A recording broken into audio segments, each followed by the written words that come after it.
Seja bem-vindo ao nosso estudo do livro de Apocalipse. Estamos motivados e animados com esse estudo neste ano. Além de um estudo motivador, ele é um estudo desafiador e espero que seja usado por Deus para te motivar e fortalecer na esperança de Jesus, do retorno de Jesus. Gostaria de destacar um evento na história do Brasil, guardadas todas as devidas proporções, um evento onde o Brasil se torna independente de Portugal, 7 de setembro de 1822, e recentemente, semana passada, sábado passado, comemoramos o 7 de setembro, e ali tem um suposto grito que eu gostaria de fazer essa comparação. É um grito de independência ou morte em relação ao colonizador. O homem, através de Adão e Eva, deu um grito desse e com uma consequência totalmente desastrosa. Quando foi sugerido ao homem, o homem tentado a comer do fruto da árvore do bem e do mal, o homem se transformou em independente. E ele foi tentado ser igual a Deus, tentado ser conhecedor do bem e do mal, independente de Deus. Isso trouxe consequências. E para falarmos dessa história de Deus sobre a redenção da humanidade e o fim do tempo, que é Apocalipse, nós precisamos retomar no início. E eu vou dividir essa retomada nessa lição introdutória em duas partes: consequências da queda e consequências da fé em Jesus. Há muitas maneiras de abordar a Bíblia. O método mais comum da leitura bíblica é estudar um livro de cada vez, um livro individualmente. O estudo de Apocalipse abrangerá essa abordagem, mas também procurará colocar o livro dentro do seu contexto histórico. Ou seja, vamos ler ele através da lente de outros livros. No entanto, Apocalipse não será lido apenas contextualmente, mas sim como parte de uma mensagem, uma única mensagem bíblica. Se pudéssemos resumir a Bíblia em uma única mensagem, vamos colocar Apocalipse nessa leitura. E essa mensagem, ela vai ter Cristo no centro. Vai ser cristocêntrica. Vamos começar com uma visão abrangente da Bíblia, colocando Apocalipse dentro dessa única mensagem da revelação de Deus. E para isso, vamos lembrar como a Bíblia está estruturada. Antigo Testamento, Novo Testamento. Dentro do Antigo Testamento temos as escrituras hebraicas, a Torá, Pentateuco, livros históricos, profetas maiores e menores, livros poéticos. E no Novo Testamento nós temos os evangelhos, os 4 evangelhos, nós temos Atos, as cartas, as igrejas e o Apocalipse. O Novo Testamento também é chamado das escrituras gregas, porque foi escrito no grego, foi todo escrito no grego. A Bíblia começa com um jardim e termina em uma cidade, em um lugar recriado. Gênesis 1, 2 e Apocalipse 21. Essa metáfora do jardim é a de Deus habitando entre seu povo para receber louvores para sempre. Deus criou o homem com um propósito, de adorá-lo. E Apocalipse é um livro que dá suporte a esse propósito e a outros livros. Ao contrário de Gênesis, que nos diz como as coisas começaram, Apocalipse detalha como as coisas terminarão, ou seja, serão recriadas. Uma comparação entre o início e o fim, a gente pode destacar similaridades como luz sem luminárias, como sem maldição, um rio que flui para fora e Deus cria um jardim. A imagem de Deus representada nesses dois lugares como uma árvore da vida. Deus está presente com seu povo e os injustos excluídos. A promessa da restauração, ela vem por conta da queda. Então, pós-queda, Deus, ali em Gênesis, no capítulo 3, já traz a promessa. A Bíblia começa com o mundo divinamente criado, um mundo perfeito, e termina com o mundo perfeito também. E em Gênesis 3, essa queda, ela traz consequências. Quando olhamos para Gênesis 3, a gente pode destacar, no momento da queda, que foi feita uma meia-verdade da serpente / diabo a Eva. Certamente não morrerão. Meia-verdade porque ela não morreu na hora, mas morreu espiritualmente. A tentação de ser igual a Deus, olhos se abrir, serão como Deus, conhecedores do bem e do mal. Ou seja, independente de Deus. Como Deus, igual a Deus, não preciso mais de Deus. Esse é o pecado que todos nós somos tentados. De vivemos nossas vidas independente de Deus, dependente das orientações e da adoração a Deus. Sermos os nossos próprios deuses. E aí gerou-se um desejo de obter esse discernimento. Comeu e veio as consequências. O pecado entrou e a queda entrou para a humanidade. Vamos notar que a Bíblia ela deixa bem claro em Gênesis 2:9 que existiam duas árvores, ou seja, uma escolha. A escolha de comer da árvore da vida e a escolha de comer da árvore do conhecimento do bem e do mal. Isso é importante porque demonstra a misericórdia de Deus. A misericórdia de deixar um caminho santo, um caminho para Ele.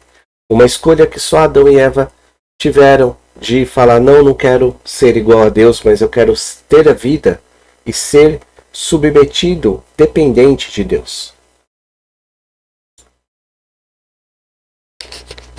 E aí vem a promessa que mencionamos. A promessa da salvação para o povo é dada. Um menino esmagará a cabeça da serpente. A promessa central da Bíblia é que Deus também fez a Abraão. E essa promessa feita a Abraão em Gênesis 12, 15 e 17 era a promessa de trazer libertação ao mundo. Em João 3,16 a gente vê que Jesus veio para que aquele que crê não pereça, não seja condenado eternamente. Paulo interpretou esse Salvador como Cristo, Gálatas 3,16, que diz, e aos seus descendentes, não, a Escritura não diz isso, ela diz, seu descendente.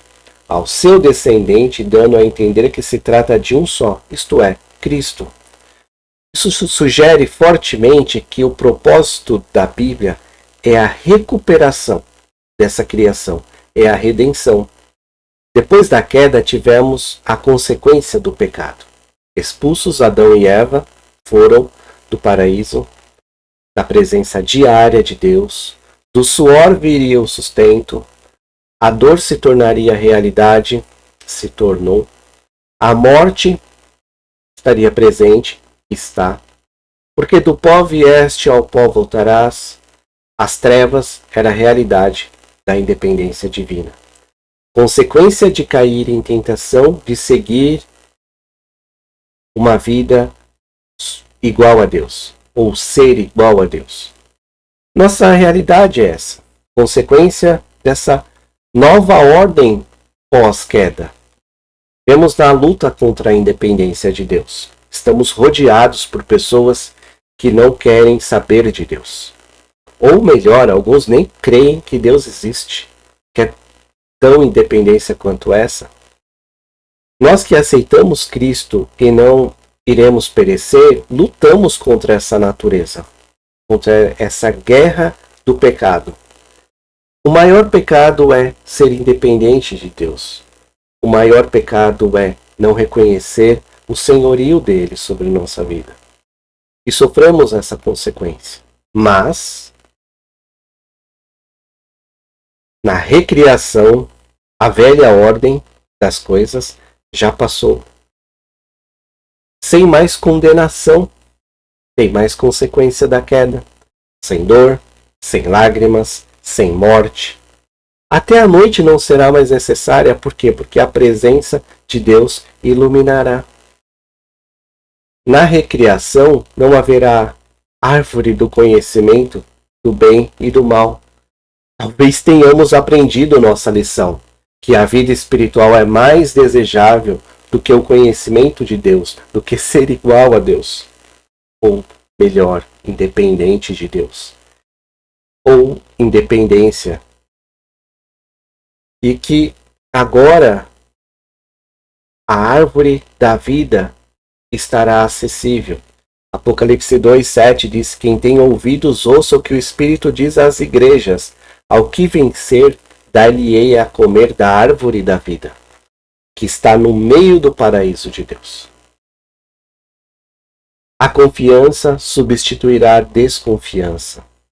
A independência substituída pela dependência. E a morte substituída pela vida. Com isso a gente chega ao nosso primeiro princípio. Pela sua misericórdia, Deus oferece o fruto da árvore da vida. Pela sua misericórdia, Deus oferece o fruto da árvore da vida. No início e no fim e no meio, Deus oferece o fruto da árvore da vida. Hoje aquele que crê em Jesus tem o fruto da árvore da vida, que é a salvação, a esperança de um dia estar com Cristo. Como saber que a misericórdia de Deus está disponível para você hoje te encoraja a viver uma vida de esperança nesse fruto da árvore da vida?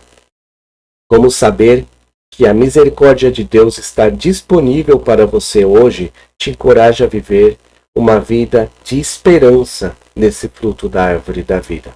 Onde está a tua esperança? Tua esperança está nos dias melhores, num tempo melhor, numa promoção, na saúde? Ou a sua esperança está neste fim, neste recomeço? O que tem te impedido de viver com os olhos voltados para o fruto da árvore da vida? Jesus. E para esse fim, a esperança do retorno dele.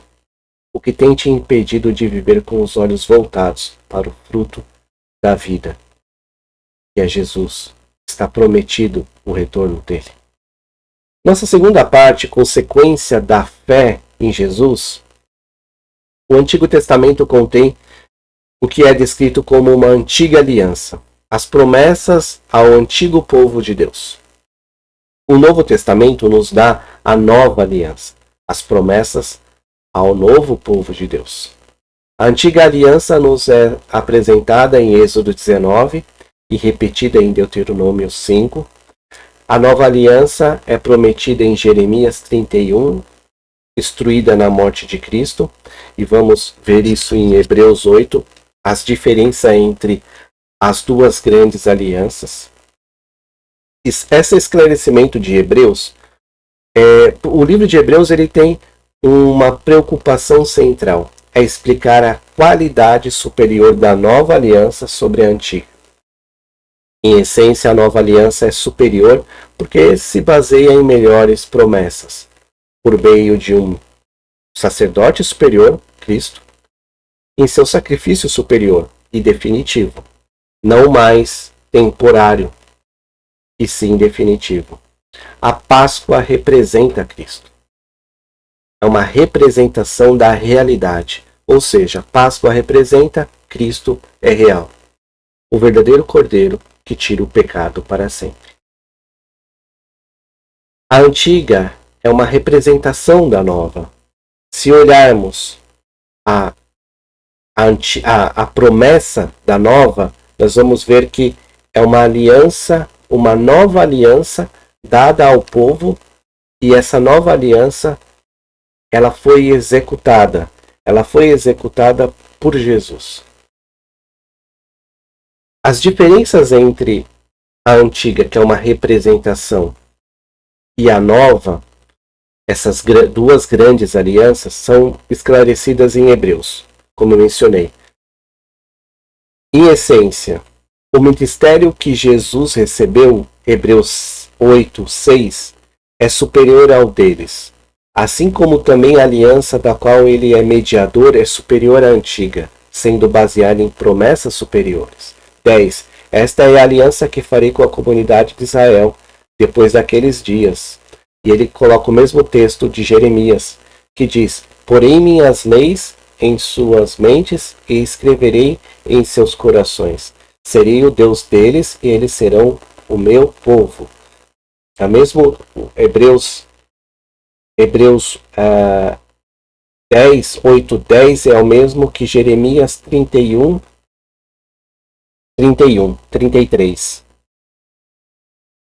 Porque eu lhes perdoarei a maldade e não me lembrarei mais dos seus pecados. Esta é a nova aliança. Primeira consequência: Deus não vai lembrar do pecado. Perdoados. Estamos perdoados de tentativa de sermos independentes. Estamos perdoados de todos os outros pecados que a antiga aliança traz em sua lei. A aliança antiga, ela demonstra a lei de Deus. E não vamos ser capazes de cumprir essa lei. Porque não temos condições. E somos pecadores por natureza. Herdamos essa natureza pecaminosa. Mas quando olhamos para Jesus, quando recebemos Jesus, estamos perdoados. Porque Jesus pagou esse preço. Ele cumpriu a lei. E pagou o preço em nosso lugar. Para entendermos o Antigo Testamento e como ele foi concretizado no Novo Testamento, precisamos ver a revelação progressiva. Primeiro passo da revelação, o Antigo Testamento revela quem seria essa pessoa, esse Messias, essa pessoa que tiraria o pecado. Então, a gente olha em Gênesis 3:15, que é do sexo masculino. A gente olha em Gênesis 9:26, um semita, filho de Sem. A gente olha em 12:3, filho nascido de Abraão. 49:10, filho nascido de Jacó, Isaac e Judá. Segundo Samuel diz que ele é filho de Davi, descendente de Judá. Isaías 7:14 diz que é nascido de uma virgem. E Miqueias diz que nascido em Belém. E os seus dias são desde a eternidade. O próximo passo, o segundo passo, é olhar para o Antigo Testamento e ver o que essa pessoa faria. Redimir o seu povo. Gênesis 3:15, um redentor. Êxodo 12:1-28, um cordeiro, cujo sangue protegerá da morte. Levíticos 16, de 1-34, um bode que cobre o pecado fazendo expiação. Isaías 52, um libertador, incompreendido, vicário, submisso, libertador, justo, ferido e exaltado. E agora, olhando para o Novo Testamento, o terceiro passo é tão esperado. Ele é Jesus Cristo, o nosso Salvador. Mateus 1, 21, 23. Ele fez o que foi prometido sobre ele. João 1, 29, ele é o Cordeiro de Deus. 1 Coríntios 5, 7, o Cordeiro Pascal que foi sacrificado. 1 Pedro 1, 18 e 19, o precioso sangue de Cristo, o Cordeiro sem defeito, foi derramado para nós, o sangue de Jesus. E 1 João 1, 7, o sangue de Jesus nos purifica de todo pecado. Os evangelhos do Novo Testamento e as cartas nos dizem o que Jesus realizou. Apocalipse descreve a sua conclusão. Todas as nações serão abençoadas em Abraão por meio de seu filho maior, que reinará sobre todos os povos para sempre. Gênesis 3,15. Assim, o Antigo Testamento é um livro de sombras e o Novo Testamento um livro de luz. No entanto, até hoje vemos como se fosse um espelho, não claro, perfeitamente claro, mas veremos. Os evangelhos e as cartas contêm cumprimento e antecipação. A salvação chegou. O pecado foi julgado, mas não foi removido. A salvação chegou. O pecado foi julgado, mas não foi removido. É uma luta nossa, até o fim. Quando Cristo voltar, ele destruirá seus inimigos e dará boas-vindas aos seus filhos em um descanso final e eterno. O nosso feliz para sempre. A nossa dependência e vida de Deus. Esse período é o tempo do cumprimento final das promessas feitas após a queda da humanidade. Gênesis 3,15, feitas em Gênesis 3,15 e a Abraão em Gênesis 12, de 1 a 3. Note, por meio de você todos os povos da terra serão abençoados. Essa é uma promessa, e essa promessa é assegurada pela fidelidade de Deus. O Espírito Santo inspirou autores a escreverem as próprias palavras de Deus. Os 66 livros da Bíblia são inspirados por Deus, inclusive essas promessas. E a confiabilidade da Bíblia repousa no caráter do próprio Deus, que não mente e é perfeito. O Espírito Santo capacita as palavras das Escrituras para despertar o coração daqueles que nasceram independentes e mortos. Ele desperta para a verdade. 2 Timóteo 3,16, toda a Escritura é inspirada por Deus. Apocalipse 1,1, revelação de Jesus Cristo, a qual Deus lhe deu. Então podemos confiar que o próprio Deus, no seu caráter, nos assegura disso. A Bíblia prevê 3 eras na história. Estudiosos geralmente falam na era do Antigo Testamento, era do Novo Testamento e do Reino. Um período que foi, um período que é e um período que será. Hebreus 1:1 fala de um tempo há muito tempo atrás. Há muito tempo atrás, Deus falou muitas vezes e de várias maneiras aos nossos antepassados por meio dos profetas. Atos 17:30, no passado Deus falou em conta a essa ignorância. Nós vemos aqui o tempo da ignorância. E ele também falou nesses últimos dias, Hebreus 1:2. Os últimos tempos são divididos em 2 partes. O tempo entre os 2 adventos de Cristo e o período do seu reinado pleno e perfeito após a sua segunda vinda. Hebreus 9:10 refere-se à última fase dos últimos dias, como o tempo da nova ordem ou a culminação dos séculos. Hebreus 9:10 e 26. Até o tempo da nova ordem, mas agora lhe apareceu uma vez por todas no fim dos tempos. E o 21. É necessário que ele permaneça no céu até que chegue o tempo em que Deus restaurará todas as coisas. Aqui, Pedro, em seu sermão registrado por Lucas em Atos 3, 19 e 24, diz que os profetas e Samuel anunciaram esses dias, os últimos dias, e que Jesus não retornará à terra até o período da restauração de todas as coisas, que é o que está escrito em Atos 3, 21, ou a última parte dos últimos dias. Os judeus pensavam em apenas 2 eras, tempo antigo e os últimos tempos. Eles pensavam que estavam vivendo nos tempos passados, porque não pensavam que nos últimos tempos haveria chegado um reino espiritual, inaugurado por Cristo.